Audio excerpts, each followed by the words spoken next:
Bismillahirrahmanirrahim. Jangan lupa subscribe ya. Dan hadirat yang dirahmati oleh Allah Subhanahu wa taala. Pada kesempatan kali ini kita akan bersama-sama berusaha mendulang faedah-faedah dari surat Ar-Rahman, surat Ar-Rahman. Surat Ar-Rahman adalah surat Makkiyah menurut jumhur ahli tafsir.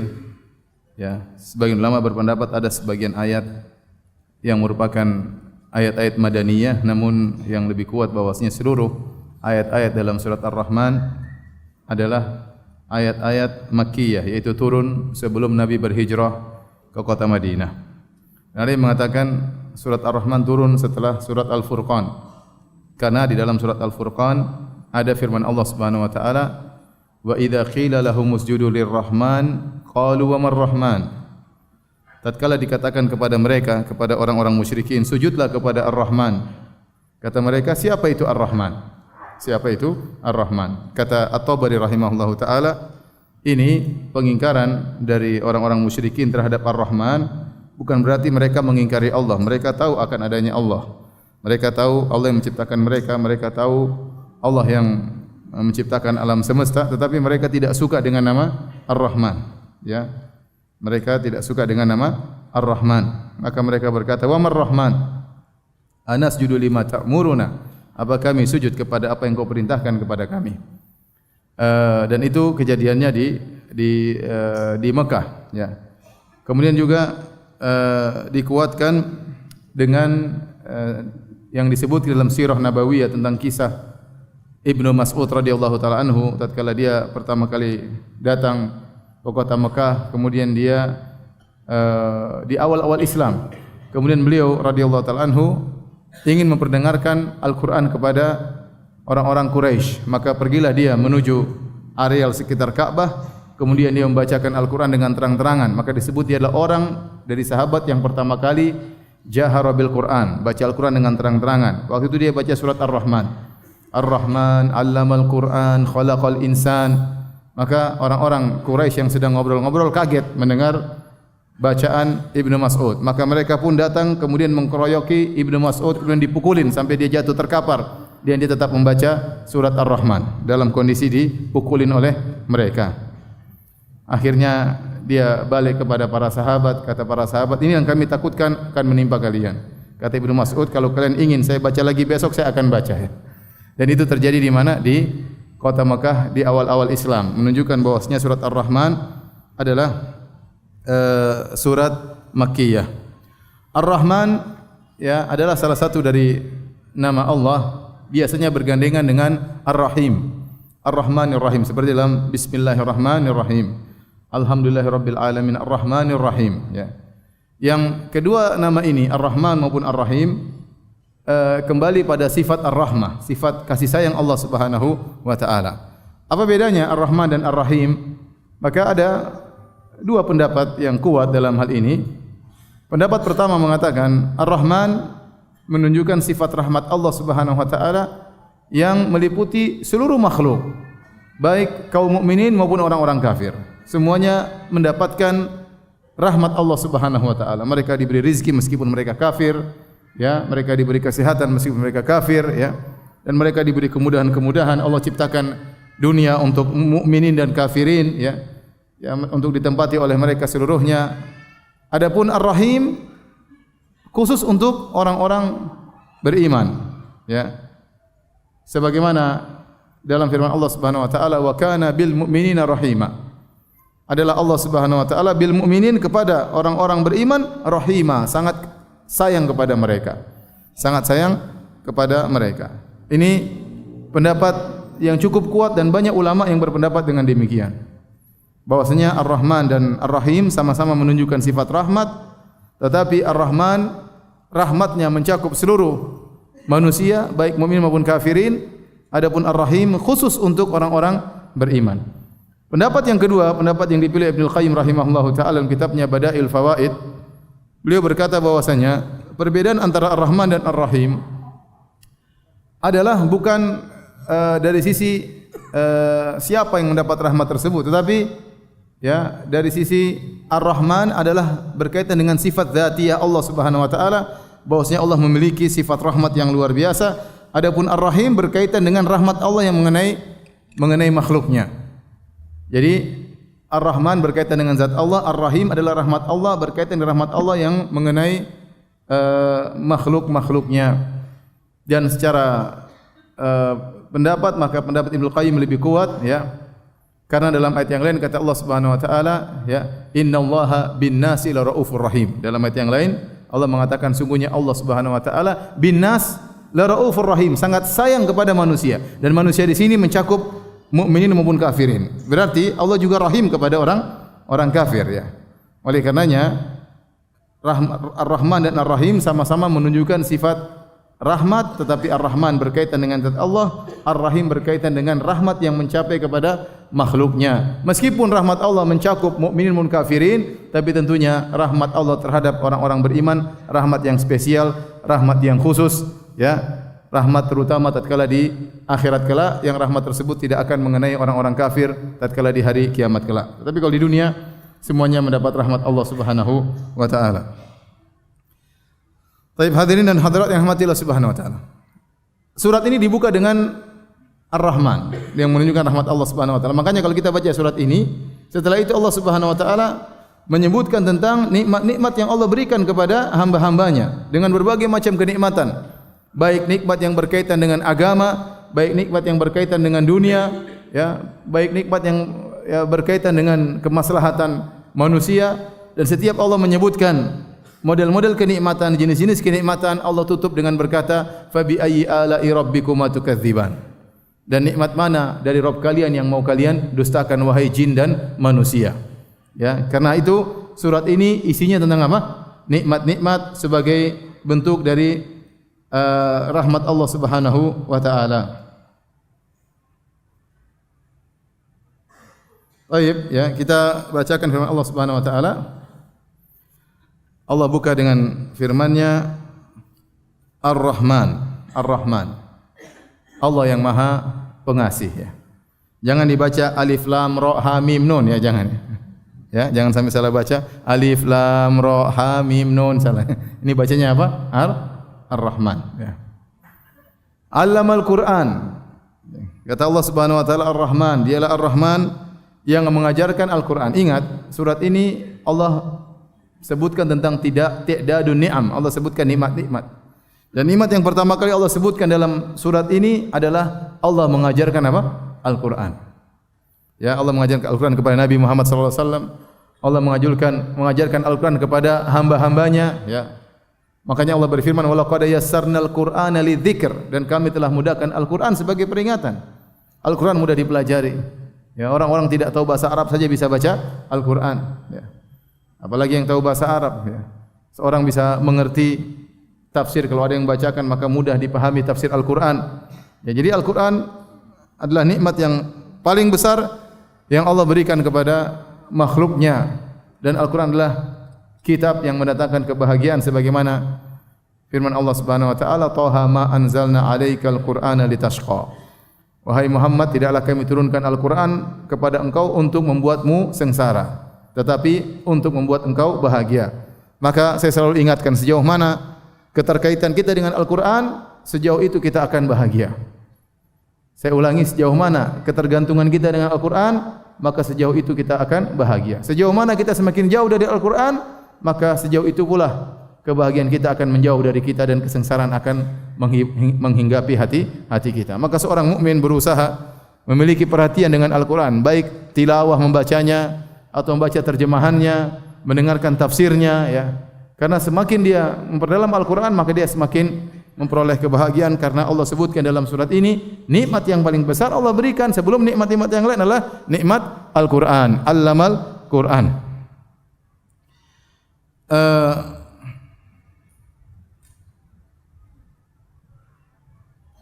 Dalam satu riwayat dari Ibnu Mas'ud radhiyallahu taala anhu, ada seorang berkata kepadanya, Ibnu Mas'ud radhiyallahu anhu, yang tadi saya bilang dia baca surat Ar-Rahman sampai dipukuli oleh orang musyrikin, ya. Ada seorang berkata kepadanya, "Inni aqra al-mufassal fi raq'ah." aku ini membaca surat Mufassal dalam satu rakaat. Yes. Sering kita sampaikan surat Al-Mufassal dimulai dari surat Qaf sampai surat An-Nas ya.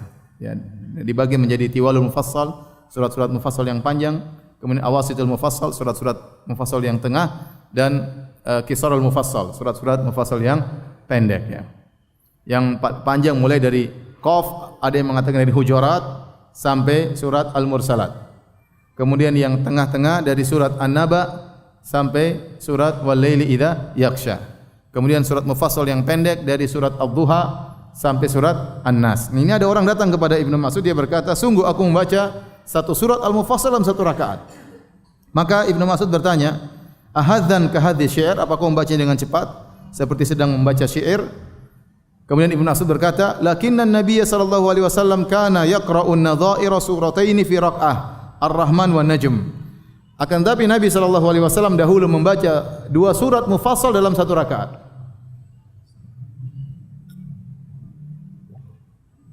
Nabi membaca surat Ar-Rahman dan surat An-Najm dalam satu rakaat. Waqtarabat wal haqqah fi raq'ah. Dan Nabi baca surat Al-Qamar, iqtarabatis sa'atu wa ansyaqqal qamar, dan surat Al-Haqqah dalam satu rakaat. Ternyata Nabi terkadang baca dalam satu rakaat dua surat. Boleh juga tiga surat sebagaimana Rasulullah SAW pernah salat malam diikuti oleh seorang sahabat, ya kalau tidak salah Hudzaifah bin Yaman. Kemudian Rasulullah SAW baca satu rakaat, baca surat Al-Baqarah, kemudian surat An-Nisa, kemudian surat Ali Imran. Ya, dalam satu rakaat. Setelah tiga surat baru kemudian beliau ruku. Ya, dan ini luar biasa ya. Bayangkan Al-Baqarah, kemudian An-Nisa, kemudian Ali Imran. Tapi itu salat sendiri, kemudian ada sahabat yang ngekor belakang, ya salah sendiri. Kemudian Nabi baca sampai dia mengatakan setelah di penghujung surat Al-Baqarah dia menyangka Nabi akan ruku. Ternyata Nabi tidak ruku, lanjut surat An-Nisa. Di penghujung surat An-Nisa dia menyangka Nabi akan ruku, ternyata Nabi tidak ruku, lanjut lagi surat Ali Imran. Sampai dia berkata, hampir-hampir aku ingin meninggalkan Nabi salat sendiri ya. Tapi dia bersabar, akhirnya selesai juga. Kemudian Nabi membaca Wat-Tur wa Dzariyat fi raq'ah. Kata Ibnu Mas'ud, Nabi terkadang baca surat At-Tur dan Dzariyat dalam satu rakaat. Kemudian Nabi juga baca surat Al-Waqi'ah dan surat Nun dalam satu rakaat. Nabi baca surat Amma Yatasaalun dengan Al-Mursalat dalam satu rakaat. Nabi baca surat Ad-Dukhan wa Idza Syamsu Kuwirat dalam satu rakaat. Nabi baca Sa'ala Sa'ilun, surat Al-Ma'arij dan surat An-Nazi'at dalam satu rakaat. Nabi baca surat Wailul lil Mutaffifin sama surat Abasa dalam satu rakaat. Jadi Nabi pernah menggabungkan dua rakaat dalam satu dua surat dalam satu rakaat. Sehingga dijadikan dalil oleh para ulama bahwasanya seorang dalam satu rakaat boleh membaca dua surat atau lebih, ya, dan boleh juga satu rakaat satu surat, dan itu yang biasa kita lakukan. Dan boleh juga kita membagi surat menjadi dua, ya. Karena Allah berfirman, "Faqra'u ma tayassara minal Qur'an." Bacalah yang mudah dari Al-Qur'an. Ya, satu surat kita bagi dua, rakaat pertama setengah surat, rakaat kedua setengah surat. Bahkan sebagian ulama membolehkan satu ayat kita boleh potong terkadang kalau dia membawa makna yang lengkap. Pendapat sebagian ulama satu ayat seperti ada ayat yang panjang boleh kita bagi dua dalam satu rakaat setengah ayat, rakaat berikutnya setengah ayat. Namun sebaiknya kita hindari ya, karena yang dicontohkan oleh Nabi sallallahu alaihi wasallam adalah apa? Adalah surat ya. Atau satu surat dibagi dua. Tapi ini di antara riwayat yang menyebutkan tentang surat Ar-Rahman ya, dalam riwayat ya. Jadi Allah mengatakan Ar-Rahman 'allamal Qur'an. Kemudian Allah menyebutkan nikmat yang lain, kata Allah khalaqal insan. Allah ciptakan manusia. Allah ciptakan manusia. Manusia di sini siapa yang dimaksud? Maka ada yang mengatakan manusia di sini maksudnya adalah Adam alaihissalam. Kemudian ada yang berpendapat insan di sini manusia adalah seluruh manusia. Ya, al-insan di sini adalah untuk menunjukkan al-istighraq, yaitu Allah menciptakan seluruh manusia. Dan ini pendapat yang lebih kuat, bukan cuma Nabi Adam alaihissalam maksudnya, karena Allah sedang menyebutkan nikmat kepada manusia ya. Khalaqal insan. Setelah itu kata Allah, 'allamahul bayan. Allah ajarkan kepadanya al-bayan. Al-bayan juga di sini ada beberapa pendapat di kalangan para ulama. Ada yang mengatakan al-bayan yaitu Allah menjelaskan tentang halal dan haram kepada manusia sebagai hujjah terhadap mereka. Kemudian juga ada yang mengatakan Allah mengajarkan mereka bayan kulli syai', segala yang mereka perlukan dalam kehidupan mereka diajarkan oleh Allah Subhanahu wa taala. Namun pendapat yang lebih kuat, al-bayan di sini maksudnya kemampuan untuk mentakbir, untuk mengungkapkan. Yang itu membedakan manusia daripada hewan. Ya. Khalaqal insan 'allamahul bayan. Ya. Allah menciptakan manusia dan Allah mengajarkan kepadanya al-bayan. Dan kita tahu membedakan manusia dengan hewan yaitu manusia bisa berkata-kata, bisa mengungkapkan. Apakah dia mengungkapkan dengan kata-kata, dengan al-bayan, atau dia ungkapkan dengan tulisan, ya. Seperti firman Allah dalam surat Al-Alaq, 'allama bil qalam. 'Allamal insana ma lam ya'lam. Allah mengajarkan manusia dengan pena. Karena pena dan lisan adalah dua cara untuk mengungkapkan isi hati manusia. Dan ini yang membedakan manusia dengan makhluk yang lainnya. Ini kenikmatan yang Allah berikan kepada manusia. Kemudian Allah berfirman, wasyamsu wal qamaru bihusban. Matahari dan rembulan bihusban. Husban di sini secara bahasa bisa kembali kepada dua makna. Husban bisa artinya putaran yang berputar pada roha. Roha itu dahulu kalau orang ingin menggiling biji maka mereka putar dengan suatu alat, apa namanya Mas bahasa Indonesia? Alat penggilingan yang diputar. Sehingga biji-biji tersebut digiling dengan alat penggulungan tersebut yang disebut dalam bahasa Arab dengan ar-roha. Ya, maka kata mereka maksudnya ayat ini asy-syamsu wal qamaru bihusban, yaitu matahari dan rembulan beredar sesuai dengan edarannya. Sesuai dengan edarannya. Pendapat kedua yang mengatakan bahwasanya bihusban maksudnya ada semacam dalam alat tersebut ada semacam kayu yang bulat. Kata mereka maka matahari dan rembulan bihusban maksudnya bulat. Al-aflaq mustadirah. Kata mereka seluruh benda-benda langit bulat. Seluruh benda-benda langit bulat. Ini pendapat. Pendapat yang lain maksudnya asy-syamsu wal qamaru bihusban maksudnya husban dari hasabtu hisaban yaitu hitungan bahwasanya matahari dan rembulan berjalan dengan hitungan yang sudah ditentukan. Dengan adanya matahari dan rembulan maka manusia bisa menghitung tahun, bisa menghitung hari, bisa menghitung bulan, ya. Seandainya setiap setahun penuh siang terus orang bingung, ya. Umur dia sudah berapa tahun dia tidak tahu. Umur dia sudah berapa bulan dia tidak pernah tahu. Seandainya 1 tahun full selalu malam tidak ada siangnya, ya, bulan tidak pernah muncul dan bulan tidak pernah tenggelam misalnya, maka seorang tidak tahu bagaimana dia menghitung. Maka di antara nikmat Allah Subhanahu wa taala Allah menjadikan siang dan malam.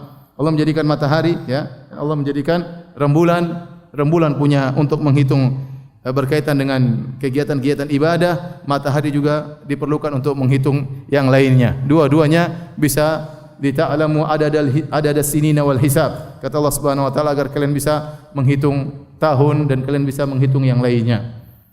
Ini 3 tafsiran dalam ayat ini. Saya ulangi yang pertama.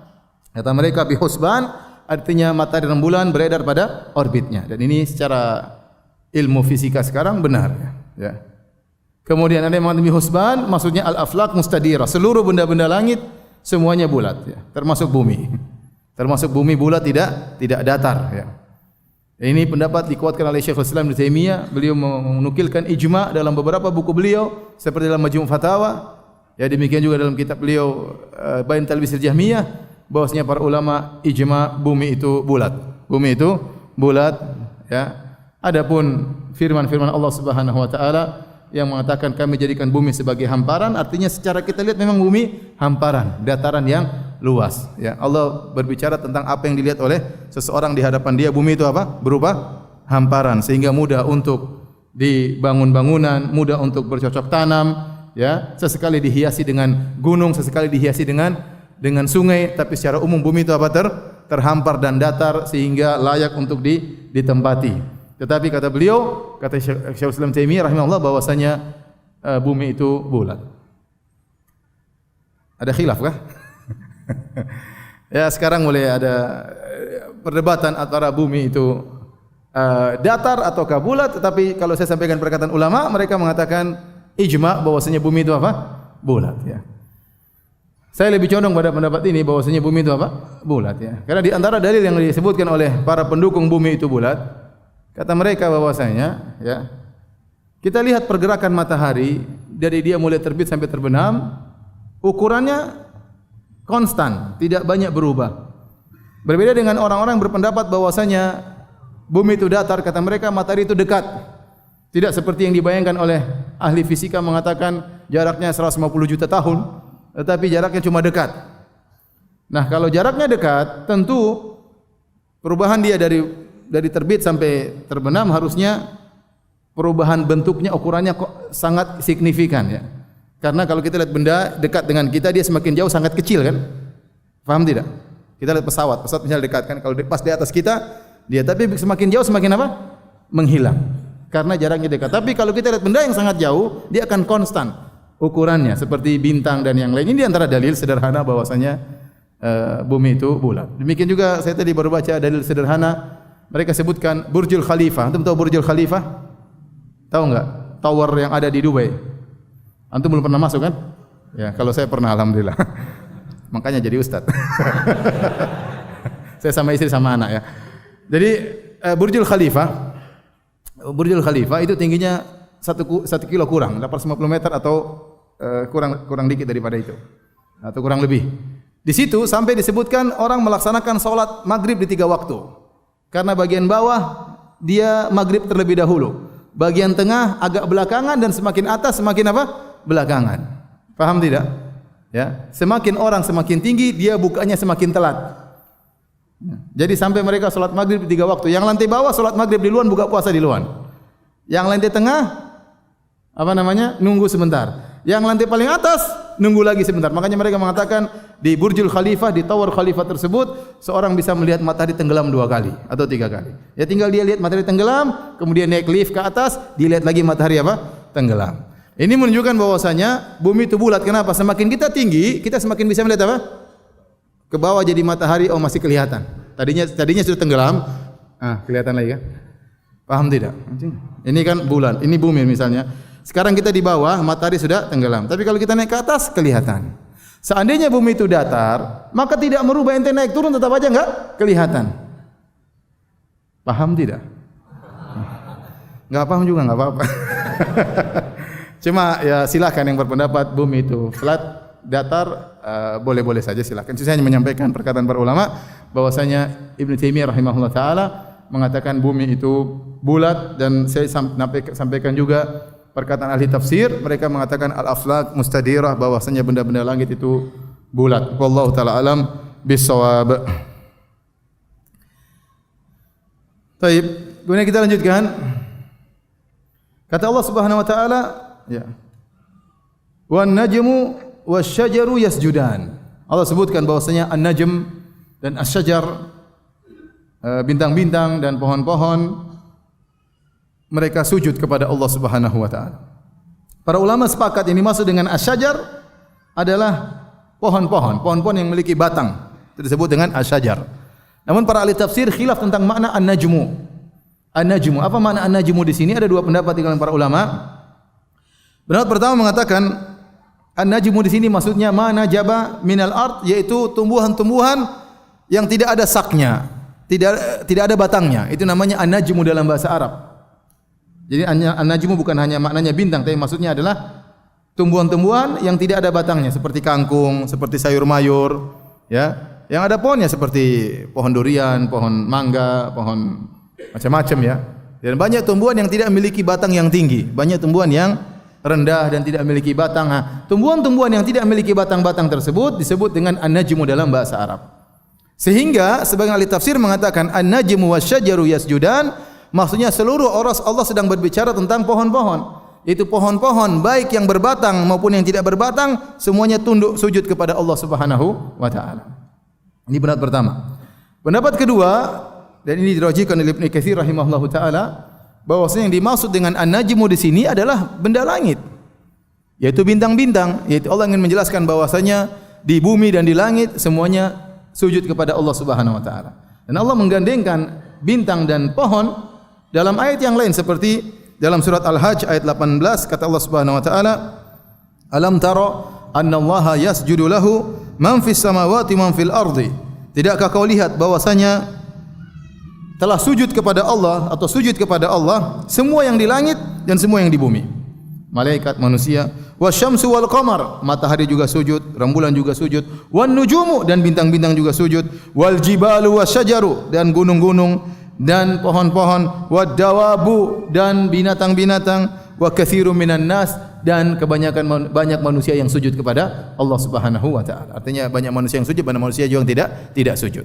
Wa katsirun minan nas. Di sini dalam ayat ini Allah menggandengkan antara an-nujum dan syajar. Kata Allah wasyamsu wal qamaru wan nujumu wal jibalu wasyajaru.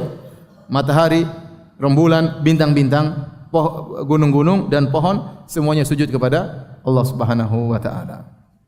Timbul pertanyaan, Ustaz, bagaimana cara pohon sujud? Apakah sujud? Kita enggak pernah lihat pohon apa? Sujud ya. Sama kita enggak pernah lihat juga bintang apa? Sujud. Syekhul Islam Ibnu Taimiyah rahimahullah taala punya perkataan yang indah dalam masalah ini. Intinya para ahli tafsir dalam ayat seperti ini bahwasanya rembulan atau bintang-bintang dan pohon sujud kepada Allah Subhanahu wa taala, ada yang membawakan makna sujud tersebut kepada makna majazi. Majaz maksudnya sujud, maksudnya khudu', tunduk. Mereka di bawah aturan Allah Subhanahu wa taala. Pohon-pohon tumbuh atau mati atas kehendak Allah Subhanahu wa taala. Bintang-bintang beredar di orbitnya, muncul dan tenggelam semuanya dengan kehendak Allah Subhanahu wa taala. Demikian juga matahari dan rembulan tidak ada yang keluar dari perintah Allah Subhanahu wa taala. Makanya matahari tatkala dia beredar sesuai dengan aturannya. Misalnya kita duduk jam 4 sore, kita tunggu buka puasa. Kita bilang, kok bisa enggak matahari cepat langsung cepat buka? Enggak bisa, dia enggak bisa cepat-cepat. Dia pasti berjalan sesuai dengan aturannya karena dia sujud kepada Allah, artinya dia tunduk kepada aturan Allah Subhanahu wa taala. Ini pendapat sebagian ahli tafsir, mereka menafsirkan sujud di sini dengan makna majazi, artinya khudu', tunduk di bawah aturan siapa? Allah Subhanahu wa taala. Ini pendapat pertama. Pendapat kedua menafsirkan sujud di sini dengan makna hakiki. Bahwasanya benar-benar matahari sujud, benar-benar rembulan sujud, benar-benar pohon sujud, bintang-bintang sujud. Adapun bagaimana cara sujudnya, maka masing-masing sesuai dengan makhluk-makhluk tersebut. Tidak selalu seperti manusia yang sujud di atas 7 anggota tubuh. Ya, kata Nabi sallallahu alaihi wasallam, "Umirtu an asjuda ala sab'ati a'zum." Aku diperintahkan oleh Allah untuk sujud di atas 7 tulang. Yaitu pertama ajabah wal anf 1, kemudian 2, 3, kemudian lutut kanan 4, lutut kiri 5, kaki kanan 6, kaki kiri 7. 7 tulang di mana manusia diperintahkan sujudnya demikian. Tetapi ternyata kata Syekhul Islam Ibnu Taimiyah rahimahullah taala, masing-masing sujud dengan apa yang cocok dengannya. Contohnya di zaman Bani Israel, mereka disuruh sujud dan sujud mereka terkadang artinya ruku. Seperti firman Allah Subhanahu wa taala, "Wadkhulul baba sujjadan wa qulu hittatun naghfir lakum khotoyakum." Dalam surat Al-Baqarah. Waktu Bani Israel ingin masuk ke Baitul Maqdis, ke kota Palestina, kata Allah, "Wadkhulul baba sujjada." Masuklah kalian ke gerbang kota Palestina dengan sujud. Ya, kalau sujud gimana cara masuknya? Sujud sini maksudnya ruku. Sujud sini maksudnya apa? Ruku. Jadi sujud secara bahasa artinya khudu', tunduk. Tetapi ketundukan tersebut untuk umat Islam diekspresikan dengan apa? Dengan sujud di atas 7 tulang, paham? Adapun sujudnya orang-orang Bani Israel dulu dalam ayat tadi, wadkhulul baba sujada, maksudnya dengan apa? Ketundukan dengan ruku, karena dengan ruku mereka masih bisa jalan. Tapi kalau maksudnya sujud ya enggak bisa. Ini loncat-loncat begitu maksudnya. Masuk pintu enggak, tetapi dengan apa? Ruku. Nah, demikian juga seperti para ahli tafsir mengatakan ya pepohonan, bagaimana mereka sujud?